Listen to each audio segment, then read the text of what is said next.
Fine. The last class we were discussing about the nanocomposite. I mean, introduction, what is nanocomposite, and the different types of nanocomposite, like metal matrix based composite and ceramics and polymer based matrix. And what is FRP, fiber reinforced composite?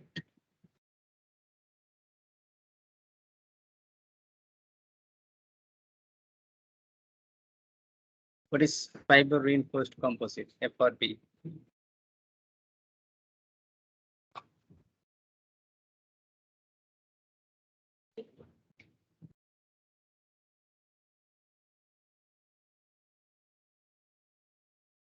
FRP is nothing but your dispersed phase, the reinforcement is acting as the fibers. So the filler will be used as a fibers, like maybe a short fiber or continuous fibers, etc.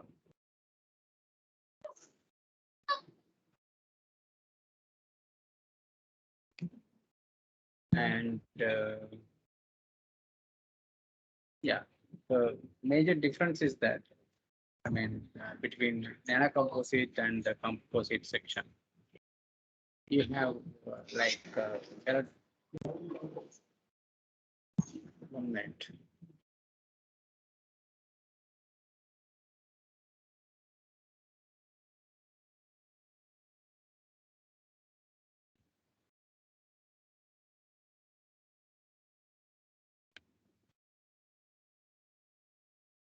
So my was mute, I guess. Yeah.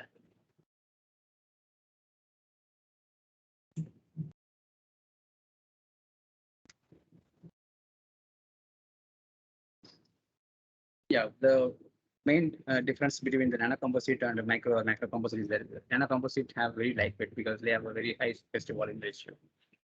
See, for example, like in case of micro and macro composite, if you are having the filler reinforcement like 20 or 30% of filler, in case of nano composite, the maximum filler is going to be of 2% or less than that. With that 2% reinforcement of filler, you will get the same property for what you are getting in the macro composite or micro composite, which has more than 20% of filler reinforcement. So as a result, the weight of the product is going to be pretty much low, and the properties are so significantly higher as compared to the other composites. Okay, the reinforcement material can be made up of microparticle as well as the exfoliated clay stakes, etc., and of course carbon nanotubes and electrospin fibers. And yeah, the it's not that if you add the nanofiller and you get improvement in the property. It's not like that. So there should be a very good interface formation between the matrix and the reinforcement. So as a result, the stress, mechanical force, or any kind of, stress, they cannot propagate or immediately. Okay? So that is very important to have those technical properties. And in case of nanocomposite, it can be used in almost various aspects, like to improve the conductivity as well as to improve the flame resistance and kind of chemical resistance, etc. And we do have a naturally found, available composite. If you take your bones and if you study their morphologies or the microstructures and chemical composition, they're made up of like uh, many of proteins or the biopolymers, and that acting as a matrix, and where calcium phosphate is acting as a dispersed base. Okay. So protein and collagen, all these things acting as a matrix. That is one of the best example for composite. So this is how the typically looks like bones. Like they do have a different channels and lamellae, and they have a different cell ends, etc. Fine. So now coming to the fabrication of nanocomposites. So basically, if we see the most of the composite section, I mean the fabrication section, like there are two major fabrication techniques. One is solution casting and melt mixing and in situ approach and latex intercalation method. And say for example, like there are three approaches. Like these three approaches suits for almost all the materials. Say for example, metals, polymers, and ceramics, etc. Okay? And of course, the latex intercalation is suitable only for polymer and rubber-based composite. So this couple of slides will go about the explaining the details about the different fabrication techniques. Of course, they are related to polymer-based, I mean, matrix. But yeah, I do have some slides. I mean, once this whole technique is over, you can find out, I mean, information about the ceramics and metal matrix composite manufacturing techniques. I mean, nanocomposite. Okay. So solution casting is very simple. You're going to take some polymer and then you're going to dissolve it in a suitable solvent, and then you'll get a homogeneous solutions. Once you get the homogeneous polymer dissolved solutions, thereafter you're going to add the nanoparticles and make sure that the nanoparticles are getting dispersed well into the solutions. Okay. Maybe of intercalation or they get exfoliated in the matrix, etc. And sometimes they use some ultrasonications. I mean, once they mix the nanoparticles, they used to keep it in the ultrasonication to make sure that the nanoparticles are not getting aggregated together. Okay. So upon ultrasonication for some time, and then they used to, I mean, pour it in the suitable mold to make sure that the solvent is getting evaporated. Once the solvent is evaporated, then you will get the nanocomposite materials. Okay. So maybe you can see here one example, like they have chosen polymethyl methacrylate based polymers, and it was dissolved in the chloroform solvent, and yeah, then they have got a solution here. Okay. On the other hand, they have, I mean, they took on solvent the same chloroform, and then they mixed the LDH based nanoparticle, means layer double oxide. So and then solution A and B both was mixed together, and yeah, then again it was stirred for some time, and there are some people they keep it for ultrasonication to make sure that the dispersion, I mean the nanoparticle is getting dispersed well. And then yeah, you can put it on the mold or kind of some petri dish. In case of laboratory days, to put the petri dish and then they evaporate the solvent and then you can peel out the polymer waste and thin film. So this is how the solution casting works. And yeah, this is melt mixing method. So like this is mostly of industrial methods. Like they take a polymer and the nanoparticle and then they blend it together in the melt mixing chamber. Say, for example, chambers could be of injection molding and extrusion based one and blow molding, rotational and compression. And this technique you have studied in your third semester, I guess. So once sometime they used to melt these polymers, and then once the polymer is melted, then they used to reduce the temperature of the molten polymer, and then they used to add these nanoparticles.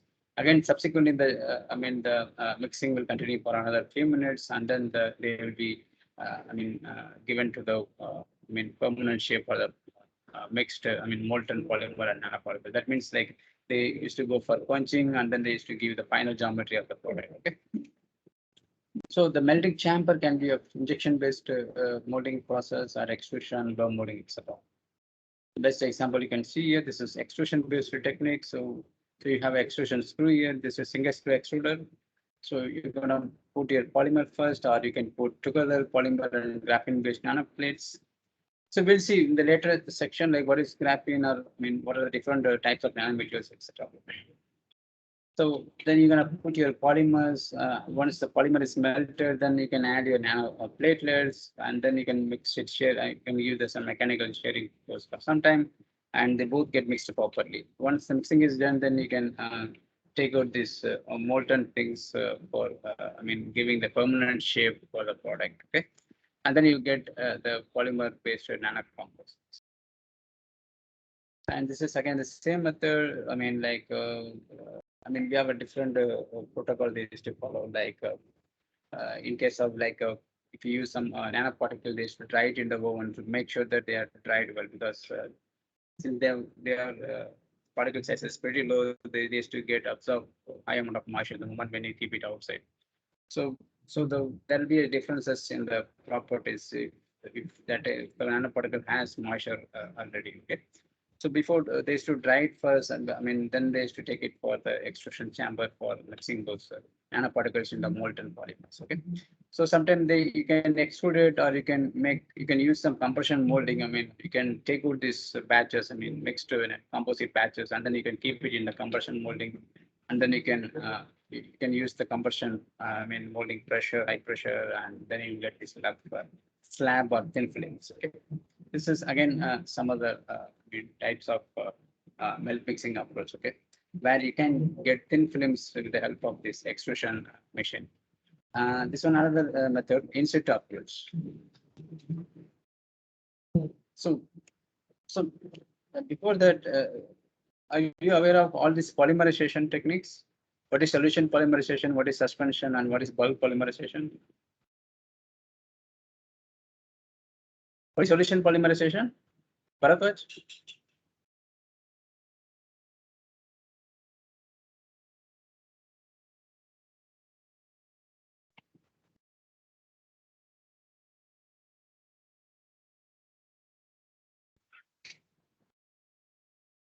Hi. Am I audible, Bharatwaj?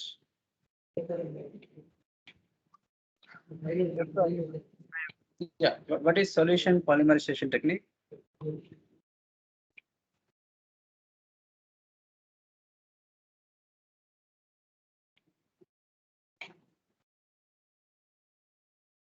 Ashutosh, Om Prakash, anyone?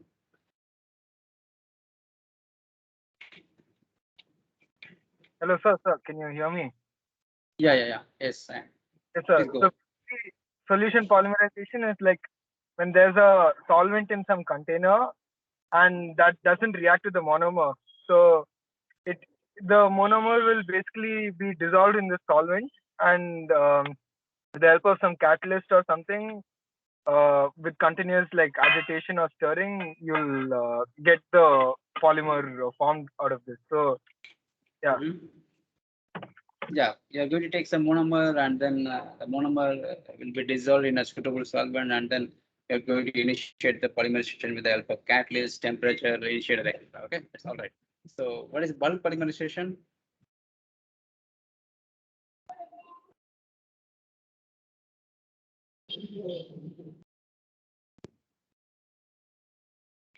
Hello.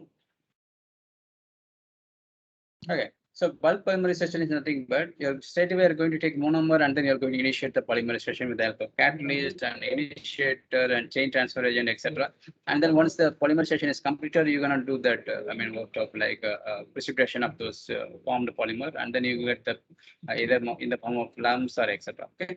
So here there are two things that are playing a key role here, like molecular weight and its distribution that defines how good the properties of your formed polymers. Okay, so in case of solution polymerization, like since you have used some solvent, so there will be I mean very good heat transfer during the polymerization. As a result, since the heat transfer is very uniform, so the polydispersity index or the number of chain, I mean each molecular weight of the chain will be very uniform. So you'll get very narrow, molecular weight, not the broad molecular weight distributions. Okay, but in case of bulk polymerization, since you are not using any kind of solvent, so there will be a differences. I mean very difficult to the transfer of heat during the polymerization. I mean, since the polymerization is very exothermic, and if you don't use any kind of solvent, so the transformation of those developed heat, exothermic heat will be very much tough actually.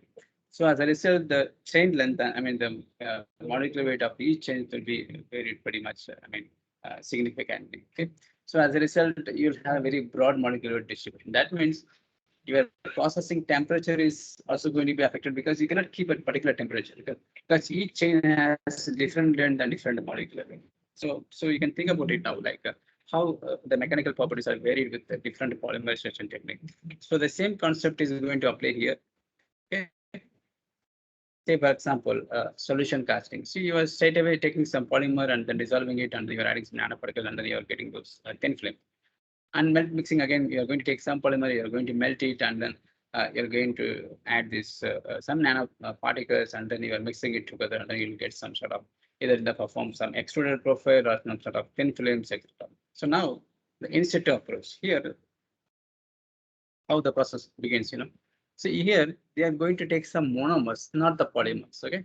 So the monomer, they are going to, dig it in nanoparticles. They used to soak it for some time, okay, and make sure that the monomer is getting well, interacted with these nanoparticles.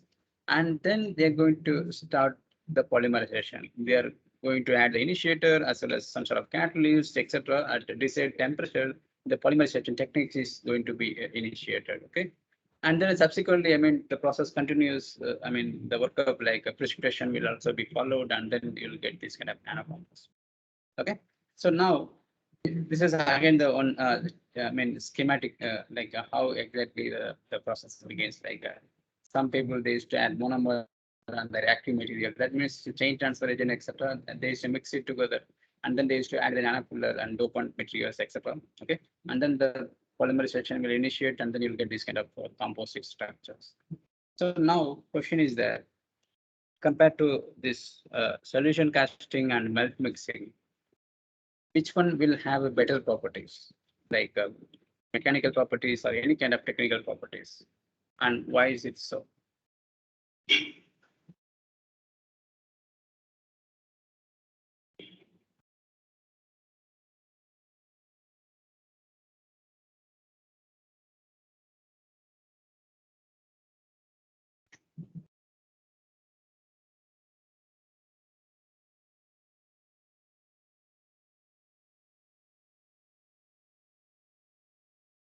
So are you clear with my question first of all? Yeah, Prakash, Prakash, please go ahead. No. Pardon, what was the question again? Okay. So you have seen what is in situ approach now, right? So what I'm asking, if I make one composite with the help of these three techniques, in situ approach, and then melt mixing approach and solution casting, and which one will give you the better properties? Say, for example, I'm taking the same monomer of like a styrene based monomer, and then I'm using some clay nanoparticles, nanoclay, and then I'm fabricating some polystyrene based nanocomposite. But in case of melt mixing and solution casting, I'm directly taking the polystyrene based polymer, and then I'm dissolving it in some suitable solvent, and then I'm adding the nanoclay, etc. And then I'm getting those polystyrene based nanocomposite. And the same things followed for melt mixing approach as well. But at the end, if I measure any kind of technical properties, say for example, tensile strength, and how exactly they behave, the prepared nanocomposite, which was obtained from three different techniques. And why is it so? So in situ will be better because there'll be more interaction between each monomer and the nanocomposite as well. So it'll be more dispersed. How come? How they get more interaction with the film matrix? So because monomers are smaller, so again the same logic of reactivity being higher for smaller particles. Yeah. Yeah, correct. Like they'll have some sort of chemical interactions as well, because the moment when you're absolutely right. In situ, prepared nanocomposite usually gives better technical properties, because the moment when you take monomer, they have a lot of functional group, and the nanoparticle also has some functional group like alcohol and COH, etc. So as a result, say for example, styrene, or any kind of ring opening polymerization, you need some sort of, free radical based initiator actually. And usually this alcohol and acid based functional they used to give some sort of those, initiation for this kind of monomers for initiating the polymerization. So as a result, what will happen? They'll start to react chemically with the monomers once the polymer is formed actually. So the other two steps, like other techniques, solution casting and melt mixing, they will not have any kind of chemical interactions. Okay, so they are going to mix, nanoparticles into the molten polymer or the dissolved polymer, And once the solvent is evaporated, and then they will have some sort of hydrogen bond interaction. That's it. So yeah, this is one of the main reason. But I mean, like every system we cannot go in situ as well. In the industrial production, like if you see them, they cannot go for in situ method. So they always go with the melt mixing approach. And yeah, we do have some master batch. If we go to the some commercial market, they have some master batch. That means they all have pre-mixed formulation. So straight away you can get it, and then you can melt it at certain temperature, and you can give the permanent shape for the product. Okay. So this is how the in situ approach, goes on, and latex approach means usually it applies for the rubber-based formulation, because the rubbers, the natural rubber we used to get from the latex of certain trees actually. Okay, and during the latex collection, those extraction of those latex and their further purification, the people usually add the nanoparticles, and then they used to give the permanent shape or the produce the nanocomposite. So as the result, what will happen again? There's a lot of chances that the rubber latex, whatever we are collecting, they'll start to react or interact more with the nanoparticles. Compared to that of other approaches. Okay. And yeah, okay. So these stuffs you don't need. These are very basics. Yeah. So here you can see some other processing, mixing chambers like extrusion. Extrusion has three different dies, screw designs, feed over, and then metering zone, and then sorry.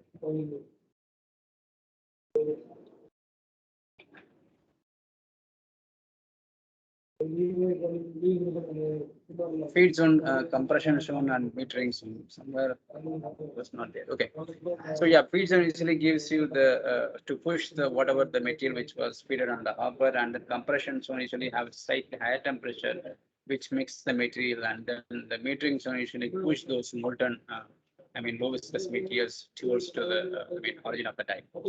And as a result, extrusion based molding, usually you will get this kind of tubing hollow based structure, or this kind of a structural design, kind of hollow which has some special shape like a V and U based one. You can also make some sheet, and as I told you that this again you have to take it to the combustion molding, and then you'll get those kind of this kind of shapes. So this is some of the few examples of product, and there are different types like batch type and continuous type, and different screws like a single screw extruder, dual screw extruder, multi screw extruder. If you see the mixing efficiency, dual screw and multi screw extruder will be pretty much high as compared to that of twin screw extruder mixing efficiencies. Yeah, I'll upload all these slides, and these are not necessary for you, but yeah, try to keep it in mind. If somebody asks you how to prepare the nanocomposite, melt mixing nanocomposites of polymer-based matrix, so you should be able to explain the process. So although I don't ask these stuffs in the exams, but yeah, but you keep this thing in, for your reading. Yeah, this is like feed zone, compression zone, and medicine. What are those different jobs? All right. So they have two different effects, like a soft skin and warm going. Those are related to surface, defect. If surface tension is overtaking one of another one material, how exactly the surface changes. So all these things are very important when it comes to the preparation of composites. And yeah, blow molding is widely used for fabricating those either kind of bottles as well as carry bags, etc. Okay, and yeah, that is also being used for fabricating nanocomposite based, carry bags, films, or kind of bottles, etc.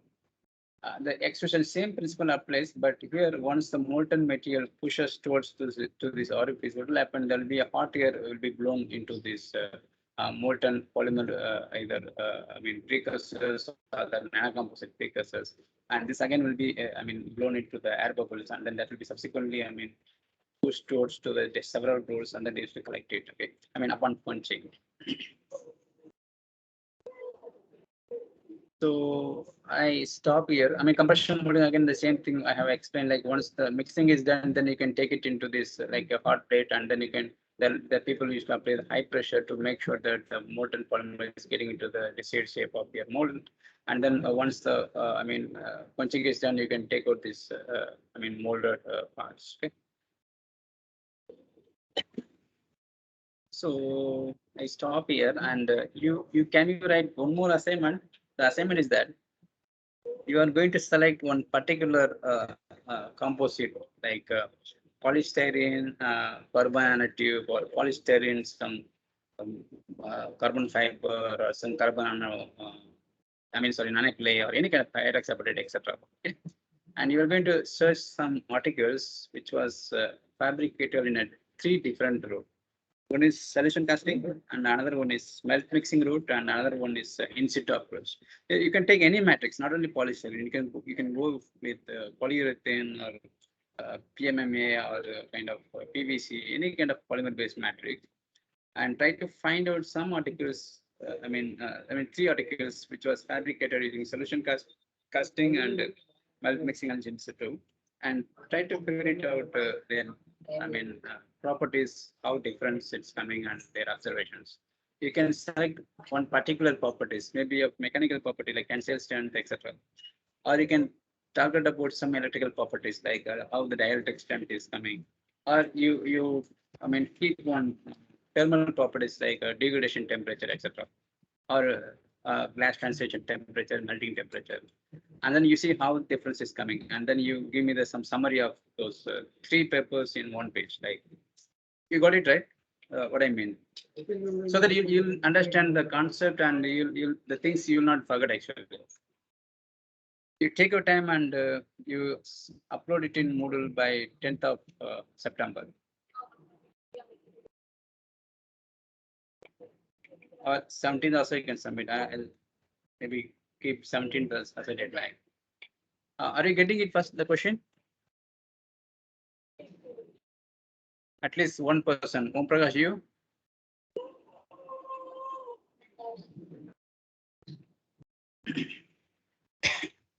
So we have to choose a matrix or like a nanocomposite.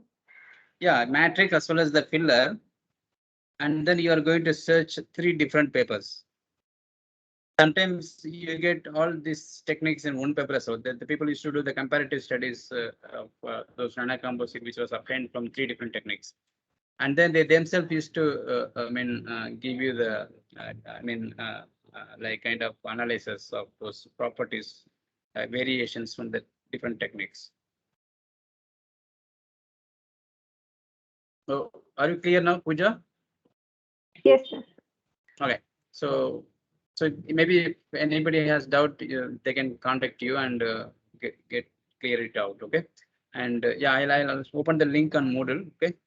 And you submit it there.